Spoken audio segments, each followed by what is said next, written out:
এদের পিজা নিয়ে আসছে ভাত খাওয়ার টাইমে।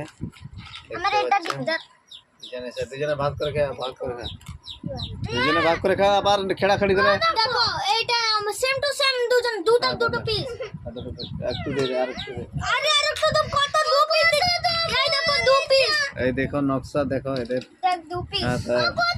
কত বড় হয়েছে। দেখ বড় না ছোটই একটাই দেখ সেম ভাই। দেখলে মাপ নে এটা। আরে মার সে দে বাস আমার ওইটা দে। দে, ওইটা এক পিস দে, ওই এক পিস তো একটা দে, এক পিস একটা দে। এই ঝগড়া করছে এখন। এক পিস ওইটা দে না, তুই বলছিলি একটা পিস খাবি। তোদের এইটা এক পিস ওইটা দে, এক পিস একটা দে, একটা চেঞ্জ কর, তুই একটা চেঞ্জ কর, ওইটা লে। হ্যাঁ না ওইটা না এটা। হ্যাঁ তো বাস তাহলে হলো বাস। খাওয়ার জন্য ঝগড়া করেছে দেখ, আবার খাবার কিনে দেবো দেখ, দেখছো রাত্রেবেলা আবার। দেখো আমার তো বড় নেই। ভাত দে, এক থালা ভাত দেবো, যদি না খাস না লাঠি দিয়ে পিটাবো, আবার দেখ একদম ডান্ডা দিয়ে পিটাবো। ভাত খাওয়ার টাইমে পিজা ফিজা মিজা এইসব খায় আরম্ভ করে।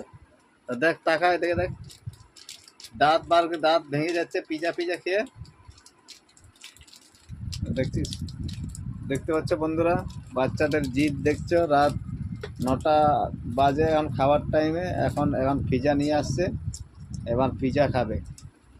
এখন পিজা নিয়ে আসছে, পিজা খাবে। আবার রাত্রেবেলা ভাতটা খেতে পারবে না। আবার ও যেখানে যাক যাক, যেখানে যাক যাক। তোমরা কমেন্ট করে জানাও পিজা খাওয়াটা ভালো কি খারাপ। বাচ্চাদেরকে এই সময়ে রাত্রেবেলায় পিজা খাওয়া খারাপ কি ভালো, সেটা কমেন্ট করে জানাও বন্ধুরা। তো চলো এখন আর এইটুকুই বলবো। গুড নাইট, শুভরাত্রি।